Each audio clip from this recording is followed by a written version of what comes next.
Recently on this channel, I've been producing a lot of videos about sleep because I'm so passionate about helping you sleep better and understand your body and why sleep is one of the most restorative things you can possibly do.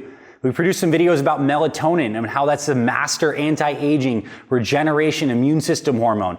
We talked about how phones can be killing your sleep. But there's another aspect of sleep, and that's strictly your routine, like what you do every single night to get your body into a relaxed state.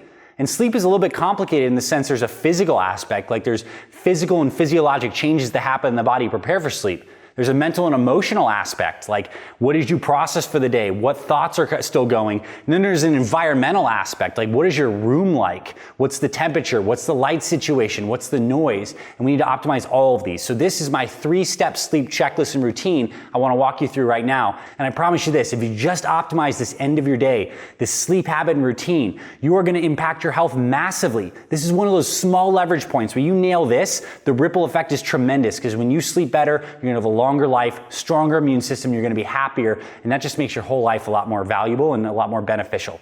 Okay, so let's get into step number 1. We need to get into the physical relaxation aspect. When we're going to bed, when the light is getting darker outside, we need to make sure we protect our melatonin. And I'm not going to go deep on this because we have full videos on this, but basically, when the sun goes down, the brain and the eyes perceive lower light, you need to make sure that your own internal home environment also has less light. Start using more lamps and turning off those big bright overheads. Start wearing blue blockers to protect that light. Get your phone on that night shift mode. All of this stuff is essential because you want to entrain your whole system and its circadian rhythm to what the sun is. That's how the human body is meant to be operating and functioning in the proper way. So light is one important thing for physical relaxation. The second thing is just not eating too late, because when our bodies eat, it generates heat and metabolic activity. And what our bodies want to actually do is have less digestion, more relaxation, and not just to deal with a huge meal right before we ate. So one of the ways I've found my sleep massively improve is I eat dinner earlier. I try to eat dinner around the time of the sunset, so I have at least like 3-4 hours or something before I go to bed where my digestion's happening. And I'm sure you've experienced the converse. You eat a really big meal late at night, it's really hard to sleep, you're hot, you're uncomfortable, it's because all this blood flow is going to your GI tract. So eat dinner a little bit earlier. On the stimulant front, if you're someone who uses caffeine or coffee, make sure you're not drinking it past noon. We all know that, but it's relatively important. And then other things you can do to actually relax yourself is you can occasionally take some melatonin in addition to protecting your melatonin. You can also take magnesium, which is the main mineral that helps relax our bodies, or you can also take a hot shower.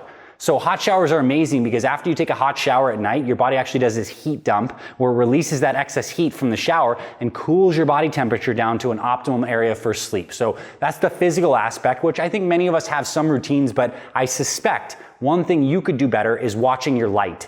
Just remember, are you going into your bathroom at night blasting lights while you're brushing your teeth or whatever? That could be optimized. Less light, blue blockers, that'll help you out a lot.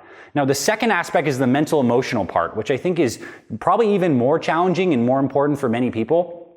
If you're the kind of person that's found that you have an active racing mind all the time, it's time to go to bed, but you just are stressed about something or thinking about something and you can't really seem to shut yourself off, I have a couple tips and habits that have worked for me that I want to share with you. One of the actual activities of the brain is we're meant to keep open loops. Let's say you have a project going on at work or something that you're worrying about with your kids or your family. Your brain is actually doing its natural job of keeping that open loop by keeping that at top of mind. So to actually get the mind to actually quiet down, we need to close that loop. So the way we close the loop is we actually reflect on and gain some closure on what happened on the day, and we do a quick plan for what happens the next day. So let's say you are working on a big project and it's kind of stressing you out a little bit. At the end of the day, get a physical journal, and I want you to write down what you accomplished today, something that went well to have a little positive bias of the mind. So a couple things that are successful, maybe a couple things that are grateful for. This only takes 30 seconds. And then write down your quick plan for tomorrow. So it'll be like, tomorrow I'm going to focus on this aspect of the project. I'm going to work from 3 to 6 and I'm going to pick up the kids at this time. And what you're doing is actually getting your psychology to be able to come into a relaxed state because you've set a plan down. So it's like, this is a resting place of your psychology to be like, okay, this is what happened today. This is what happened tomorrow. I don't have to keep this open loop running at night. So this simple practice of keeping a bedside journal, journaling down successes, what you're grateful for, what happened and what your plan is, only takes a few minutes, but it'll help your mind get some more relaxation. You've probably seen from some of our videos on our channel that I'm a huge proponent of all sorts of prayer and meditation practices. However you find that you uniquely connect to higher source, to a deeper part of yourself, doing that at night is a wonderful practice because it gets you to be present, gets you in your body, gets you connected to that more relaxed breathing, and actually just gets you out of like the minutia of stressing about smaller things and gets you connected to maybe like the bigger picture of your life or what you believe to be true about God, the universe, the world, etc. So having a simple practice, what I personally do is I have two places where I have a meditation chair. I have one in my bedroom and I have a separate room next to my office where I have a meditation chair. So before I go to bed, that chair is sitting right there. So I'll make sure that I sit down and I meditate for a few minutes. And this gets me into a profound relaxed state because after getting out of the meditation, I'm ready to go straight to bed. And now my mind and my emotions are a lot more processed and relaxed. So that's something that works really well for me as well as the journaling. So those are two things you can do on the mental emotional side of things.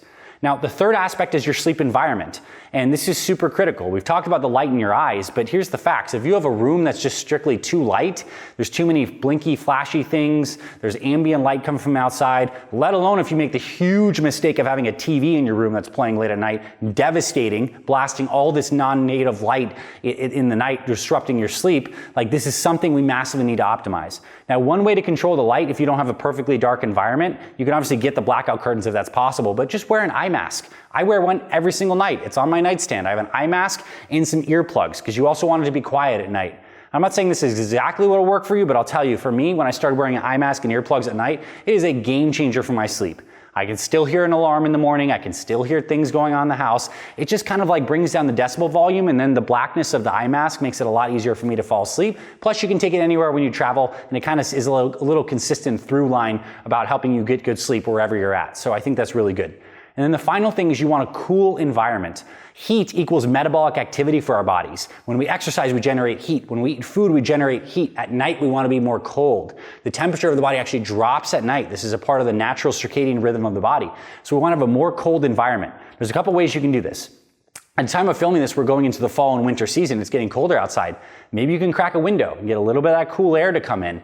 Maybe a fan's okay for you. Personally, I find that a fan blowing on me kind of disrupts my sleep a little bit, but if you like a circulating overhead fan, that could be very helpful. Or if you want to invest in some technology, there's some really great things called like chili pads or oolers that actually just like circulate a little cool water over your bed sheet, and it can help really keep your core temperature down while you're sleeping, and people find they sleep a lot deeper.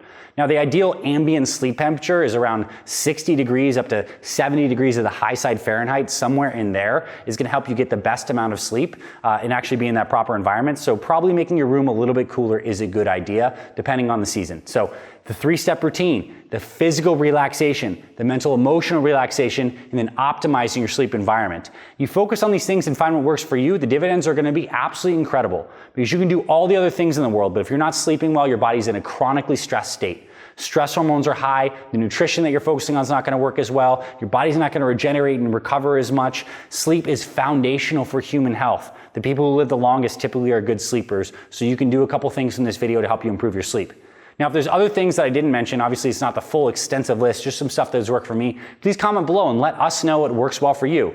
And I also, now that it comes to my mind, I probably should say alcohol is a bad idea for sleep. That can really screw you up, so probably not drink too much of that if that'll mess up your sleep. So comment below with some of the other things that are going to be very valuable in terms of helping your sleep. And of course, if you want help getting completely done for you routine on what to do with not just your evening routine, but also your morning routine, your meal prep routine, your exercise routines, we have all this in such a simple way inside our Fit Mother and Fit Father programs. So there's going to be links in the description. If you want to get a completely done for you plan that fits your life, that enables you to improve your health on all these deep levels, Fit Father and Fit Mother Project, this is exactly what we do. Thanks for being here, my friend. I look forward to looking at your comments and the stuff that's worked well for you or stuff that you tried from this video. This is Dr. A signing off. I'll see you around future videos, and I'll talk to you very soon.